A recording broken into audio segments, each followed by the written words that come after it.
श्रद्धा से तुलसी माता को जल चढ़ाती हैं, पर क्या आप जानती हैं कि 3 प्रकार की महिलाएं ऐसी भी होती हैं जिन्हें भूल कर भी तुलसी में जल नहीं चढ़ाना चाहिए। अगर वे ऐसा करती हैं तो माता लक्ष्मी तुरंत घर छोड़ देती हैं और दरिद्रता का साया घर में प्रवेश कर जाता है। ये कोई साधारण बात नहीं है। ये हमारे शास्त्रों में स्पष्ट रूप से बताया गया है कि तुलसी माता के सामने अगर गलत व्यक्ति श्रद्धा दिखाए तो उसका उल्टा परिणाम घर परिवार पर भारी पड़ता है।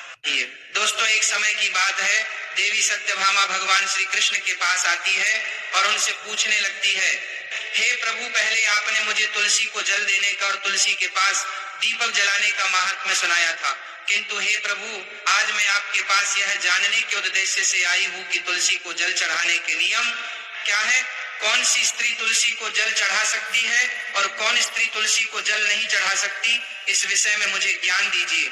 भगवान श्री कृष्ण कहते हैं, हे सत्यभामा, आज तुमने उत्तम प्रश्न किया है।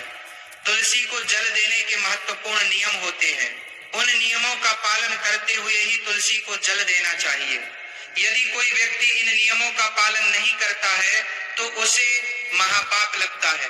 देवी लक्ष्मी उसके घर का त्याग करके चली जाती है। हे सत्यभामा, आज मैं उन 3 स्त्रियों के विषय में बताने वाला हूँ जिन्हें तुलसी को जल नहीं चढ़ाना चाहिए।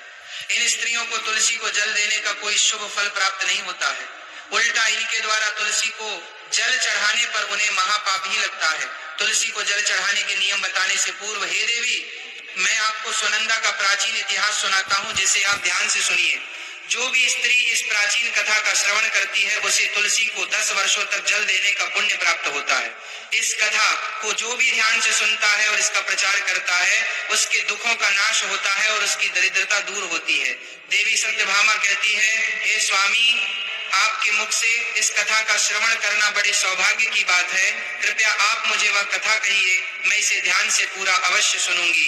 भक्तों, फिर भगवान श्री कृष्ण देवी सत्यभामा को वह कथा सुनाने लगते हैं। इस कथा को आप ध्यान से पूरा अवश्य सुनिए, क्योंकि आधा अधूरा ज्ञान घातक हो सकता है।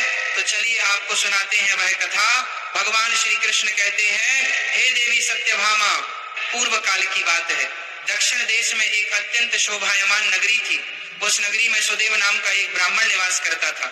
सुदेव बहुत ही बुद्धिमान और शास्त्रों में पारंगत था। उसने वेदों का भी अध्ययन किया था। उसी के नगर के पास एक नगर था।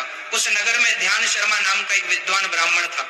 उसकी एक पुत्री थी जिसका नाम सुनंदा था। उसे ध्यान शर्मा ने बड़े ही लाड प्यार से अपनी पुत्री का लालन पालन किया था। उसकी पुत्री अत्यंत सुंदर और गुणवान थी। जब सुनंदा विवाह के योग्य हुई तो ध्यान शर्मा को अपनी पुत्री के विवाह की चिंता सताने लगी। इसीलिए उसने अपनी पत्नी से कहा, हे प्रिय, हमारी पुत्री अब जवान हो चुकी है, इसलिए अब इसका विवाह हमें कर देना चाहिए। तब उसकी पत्नी कहती है, हे स्वामी, मेरी दृष्टि में एक विद्वान ब्राह्मण